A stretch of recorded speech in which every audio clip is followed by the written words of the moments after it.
So there you go, everybody. Today we have with us the amazing Kate Wolman. Kate, welcome to our show. So glad to have you on our show today. Oh my gosh, thank you so much for having me. I'm so happy to be here. Look forward to the conversation. Of course, of course. All right, we'll just dive right in, Kate. You help mentor a lot of women and then you help them set bold goals. So tell me, in your experience, what has been one of the things that you've noticed that women often fail to identify something about themselves? Oh my gosh, I see a lot of commonalities when it are like when I see women that have big dreams and they want to pursue something. You and I are both authors. We've both written books. So a lot of women have dreams of writing a book or starting a podcast or doing some of this kind of work. They want to express their creativity. They have ideas they want to share. And oftentimes I see a lot of themes that show up, and perfectionism is a big one. A lot of women just we have this idea of, oh, I can't put anything out, or I can't publish this book. It's not perfect. My idea is not perfect, so I can't really share it. So we really hold ourselves back. Also, this idea of in the book that I wrote, I share the 7 myths that stop people from pursuing their passions. And myth number 7 is inspiration will strike. That is such a Mm. myth. It is not going to strike. It's the inspiration comes when we take action. And so I find that a lot of times we tend to overcomplicate. We tend to feel like we need to plan. Like, women are great planners, right? We love to plan. We love getting a new journal. We want to plan out our business or our podcast or whatever we want to do. And we're really good at planning and researching, and not necessarily as good as taking action every day, like those small baby steps. And that's something that we have to work through with some people, is like, all right, you have the idea, but like, you can plan all day long, but you just have to start. You have to just do it. So inspiration comes when we actually do the thing that we say we want to do. So writing is a perfect example of that. Most writers, even writers that write for a living, they will talk about how they don't always feel like writing, but they show up every Yes. day.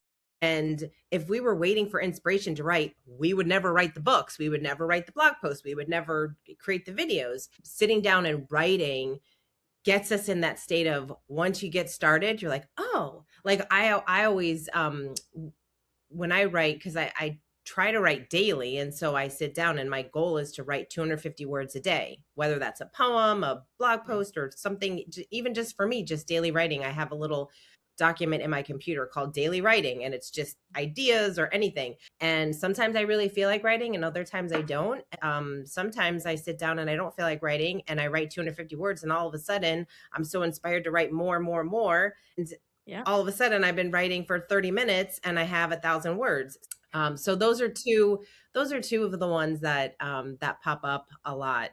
Love it. Love it. And I agree because I feel like a lot of my friends also, I've noticed this with a lot of my friends when they say they want to do something, but there's a lack of consistency. Yes, we have big dreams and yes, we want to do a lot of different things, but the minute someone asks you to do it every single day and contribute, that's when things start to drop down and like, oh, I would rather do this, or why aren't you exercising every day? Oh, I have to take care of the household. I have to make sure the house is clean and all of the different things. And I get that. I completely get that, Kate. Tell us about the book that you published, Do What You Love. So the book is called Do What You Love.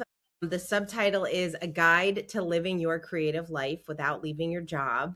And the whole idea really was because I see so many people who have lost their passion for their creative pursuits, those things in their Right. life that they do just for the fun of it, just for the joy of it. Remember, we used to do things just for fun. It wasn't always because it had a purpose. It wasn't always for business. And like I mentioned, I see a lot of people who want to have a creative project, like a YouTube channel or a podcast or writing a book or something. And they get into this all or nothing thinking. We think, oh, I need to leave my job and be able to become this podcaster, or it's like all or nothing. It's like either or, but we can do both of those things, right? Like, you don't have to leave your Right. job in order to make some time for your creativity and explore things that are meaningful to you. Like, you're such a perfect example of this. Like, you're in the IT world for work. And then you're an author and you have this beautiful podcast and you want to share your ideas with the world. And so you get to do both of those things. And so I fortunately have always done that throughout my career, whether I have worked for someone else or I had my own business. I always dabbled in other things that I thought were really fun. For me, it's Right. writing and it is poetry. And I have a podcast and I also have a show that I do for the community in which I live called Wake Up West Palm, where we feature business owners in our local community. So all of these things bring me so much joy. And it's not what I do for a living, but it supports my growth and it supports me enable me to become a better leader, a better communicator, just a better individual all around. And so I really wanted to encourage people to stop making excuses to not pursue their passions. And it's been really wonderful because I get to hear all these stories. And one of my favorite ones is where there was a chiropractor he read the book and he said, I've been so busy building my practice and I'm married. I have 2 kids. So it's like, he has a wife and 2 children and there's a lot going on. And I get it. We all have lots of big lives. And he said, but I love playing guitar. And so I was inspired to start playing the guitar again. And he started playing again. And what he did was, I talk about pockets of time, how we can always find pockets of time to fuel our joy. And so he Right. started bringing his guitar into the office. And what it did was 2 things. One, not only did he get to play in between patients, and that just brought him joy, but also he had his guitar on the wall. So some of his patients would say, "Oh, you play guitar? Tell me about that." And so they would have this new Nice. connection. It started this conversation. So I really think that the more that we pursue our curiosity and those things that really bring us joy, those passion projects, it just helps us in all areas of our lives. Wow, that's so cool. And I agree. Yeah, I know you took my example, but that was the whole reason why, because I knew what kind of joy and this happiness and satisfaction I got when I would spend time writing a book or recording a podcast, just like we're doing now. And I was like, okay, I don't have to completely leave my job. I can still do this on the side, making sure that it doesn't affect my 9 to 5 job. And I know a lot of people are confused like that, Kate, but I want you to tell us, what do you think is the one thing that is holding people back? You mentioned, all of us have lives and different sorts of lives. So, for example, you can be a mom, you can be a dog mom, or you can be a sister. At the same time, you're being a good partner, you're taking care of your house, you have bills to pay. But let's say your passion isn't monetized yet. So, what would you suggest? Firstly, what do you think is holding people back? I personally think that's the reason why, like, we have bills to pay and passion doesn't always translate into money. But what do you think? What's your take on it? Yeah, well, I think those are two different conversations, right? Like that's a perspective thing. If you want your podcast to be your business, that's a very different approach. You're going to approach your podcast Yes. very differently because if you think, "Hey, I want to start this podcast and within 3 months I want to monetize it and I want to have sponsors and I want to get money this way." And so you have to that's a different strategy altogether. But if Right. you just have an idea of, I have an idea, I want to interview these cool people about this particular topic, and I'm just going to start it, that's a very different mindset. So you're going to approach it differently. And what's Right. beautiful about that is we live in a world where you can absolutely monetize your passion all day. It is unbelievable. I hear stories all the time. We all do, right? We see online, we're like, how is this person making millions of dollars talking about Pokemon cards? Right. It's crazy.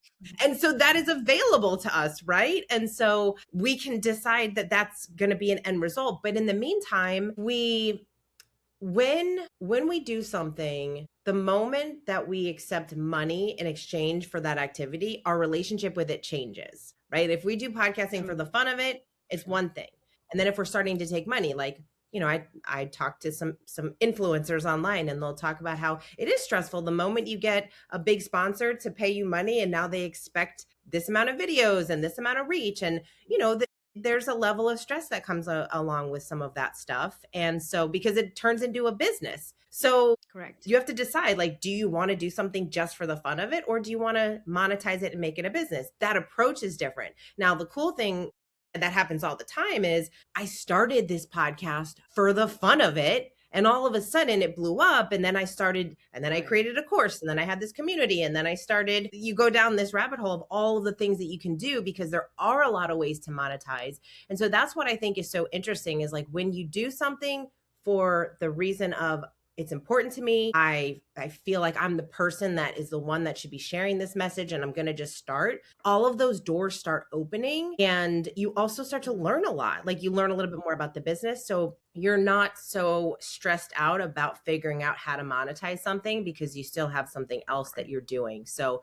I think there's a lot of ways that you can approach content and a lot of ways you can approach your creativity. And for some people, they never want to even think about monetizing their podcast. They really love their work. They love their job. They want to stay there. It's great. They want to move up, and they just do it because, hey, it's fun. And if I don't want to do it 1 week, I don't. And that's okay because I don't have sponsors that are expecting something. So again, I think it just comes down to your perspective, what it is that you really want. But I will say, if somebody is thinking about monetizing something, then, and they're not quite sure how they're going to do it, starting is always going to help you figure things out. Like, I don't think that just sitting on ChatGPT and researching and talking through it with friends over and over is going to really help that much. I mean, you can gain value obviously in learning things, but the people that actually do it, get out, do the work, take action, learn things, you can shift and change and grow as you continue to move forward. So I think action is really important. Great tip there. And I 100% agree, Kate, because if I compare myself to what my first episode on the podcast sounded like and to now, there's a night and day difference. And I can clearly tell that did not happen overnight. It was only after I started talking to a lot of people, taking feedback, listening to my own self, and realizing, okay, if this was someone else, would I really continue listening to that entire episode or not? And yeah, I agree. Writing, podcasting, and I think it applies to every single field that we're in. Unless and until you practice and do a lot more of those activities and those things, you cannot become perfect in just one day. And yeah, like you said, talking to friends will help and chat gpt will help, but it's only after you've implemented it and you're doing it continuously that yields results. Similarly to weight loss and being fit, yes, you can lose your 10 pounds, but then to maintain that loss and to maintain that lifestyle is what makes sure how you are and how you feel and how you take it on forward. So I love that. I love that tip. Tell us more about how you help employees get into that conversation about dreams. You have a lot of tips about it in the leadership world. So if I'm a leader, how can I encourage my team members to start thinking about dreams, and how do I lead that conversation? Yeah. So dreams are so much more important than most leaders think for their people. 70% of the workforce is disengaged, and they are disengaged at work because they are likely disengaged in their own lives. And they're disengaged in their own lives because they've stopped dreaming. So many people have stopped dreaming for the reason that we've already kind of talked about, right? Like you kind of just get into your busyness of life, and then you just responsibilities take over, and you really don't make a lot of time for that. And so I run a company where we certify dream managers. So Matthew Kelly wrote this book called The Dream Manager, and it is really about the power of dreams and how an organization can only be the best version of itself to the extent that your people are becoming better versions of themselves. And we do that by pursuing our dreams. And so if you are a leader, well, two things. One, I definitely encourage you to read The Dream Manager. And then two, when you want to have that conversation, it's as simple as when you meet with them, when you have your one-on-ones with them, it's simply asking them, tell me about, what are your dreams? Like, what's one of your dreams? And most people will be like, what are you talking about? Like, what do you mean my dreams? Right. And then you could just invite them, like, what one dream, if you could achieve over the next year, would make a big impact in your life? And then just hear what they have to say.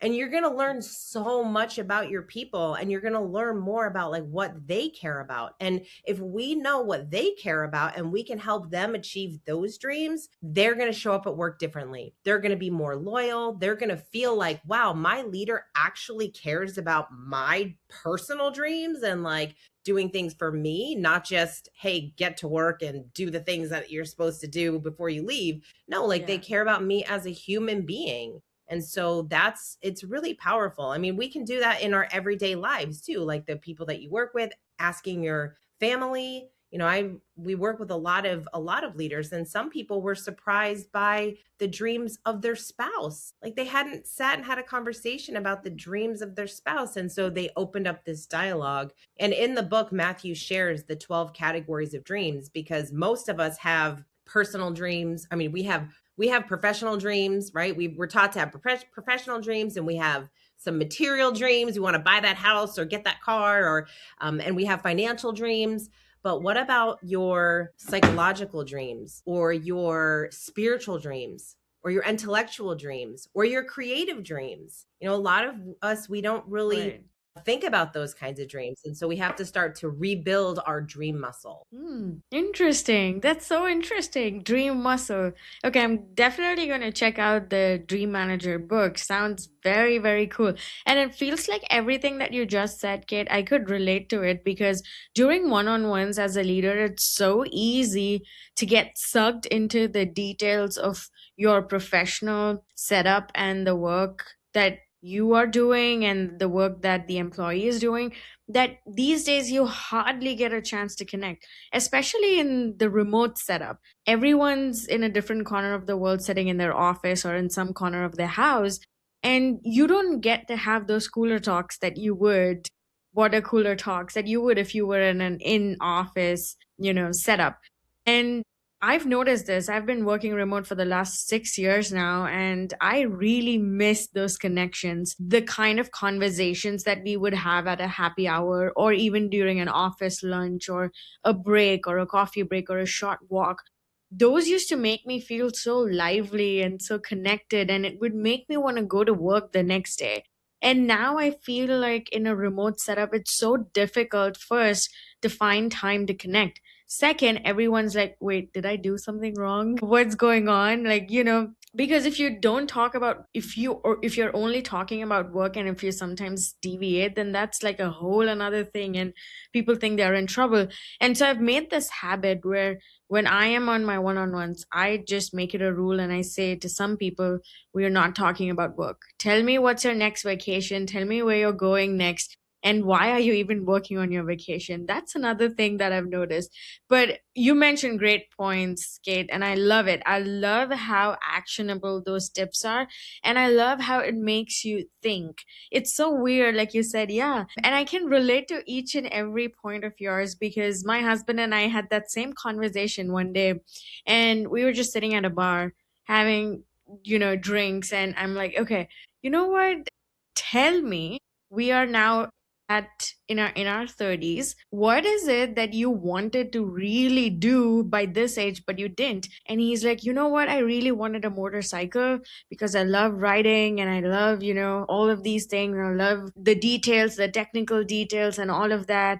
In India, it's very common for, teenagers, like that's like how you gift a car to a teenager in America. In India, it's a motorcycle. So he was used to it and he was like, yeah, I miss that. And I'm like, what's stopping you from buying a motorcycle now? You can afford it. And he's like, but we live in Canada. It snows 6 months in the year. And I'm like, okay, but what about the rest 6 months of the year? You can still ride your bike. You can go to different places. You dreamt about it. So why not? And I have not seen him that happy. He bought the motorcycle in April last year, and the amount of happiness, he's an antisocial person, I like to call. He doesn't express much, but that happiness comes out, and that happened only because we had that conversation about dreams. And we sat down and we discussed what is it that we actually dreamt of and what's stopping us from actually doing it. And my second book was also one of those result of one of those conversations. So I that's a great tip. Oh, that's a great story. It Like is. that's like the perfect example. Yes. You see, like we have to be so intentional about those conversations, especially how long have you and your husband been together? It'll be 12 years actually. So like you're celebrating 12 years together. It's, after a few years, you're kind of like, Yeah.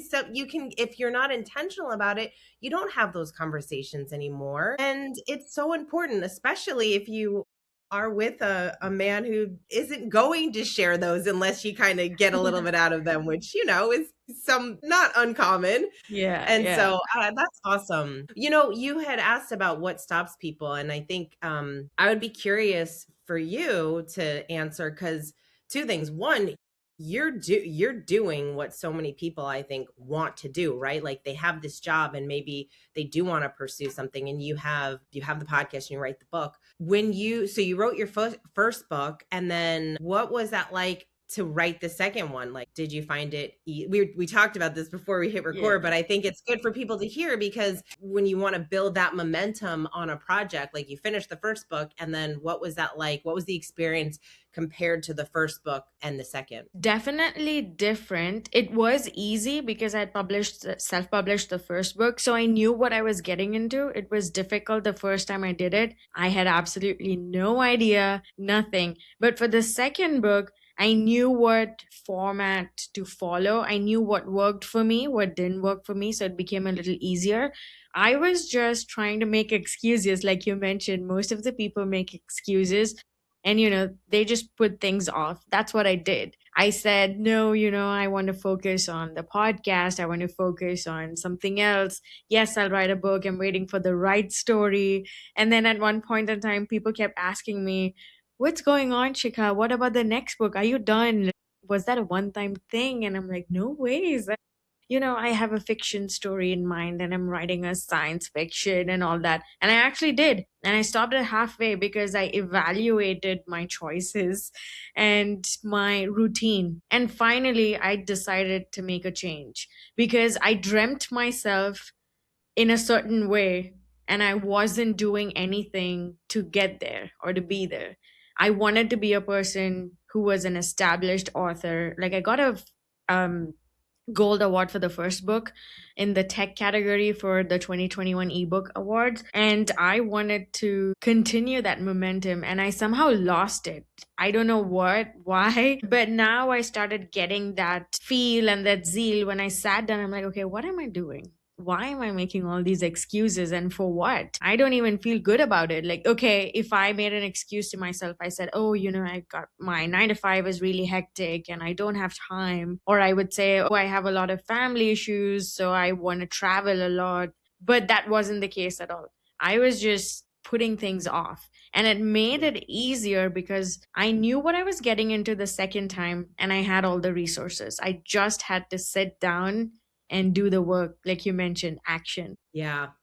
Yeah, it's the hardest part. It Yes. really is. Like sitting down and starting is just the hardest part, and it's so easy to make excuses. It is.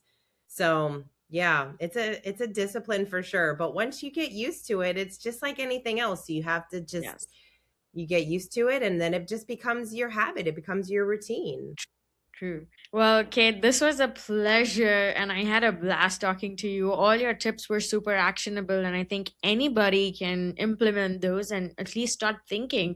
I know I've been there, done that, and it actually helped. So, listeners and viewers, you never know what you're going to find about yourself or your spouse or your friends. Just sit down and have that conversation about dreams, and you will be surprised. Kate, before we leave, I want to ask you, where can we find your book? And is there anything else that you would like to share with us? You can find the book on Amazon, and you can just go to my website to find out more about me at katevolman.com or thedreammanager.com to find out more about the Dream Manager or to become a certified dream managers. They are all over the world just helping people fulfill their dreams, which I know is a big passion for a lot of people and probably many of your listeners if they're listening to a show like yours. Thank you so Yes. much for having me on. I appreciate you, and looking forward. We'll have to have you come on Create for No Reason, my podcast. We'll talk about writing and the creative process. Definitely. Absolutely. Yes. Thank you for your time, Kate. It was an absolute honor. Thank you for taking out time from your busy schedule. And I really appreciate it. It's been a blast. Thank you. Thank you.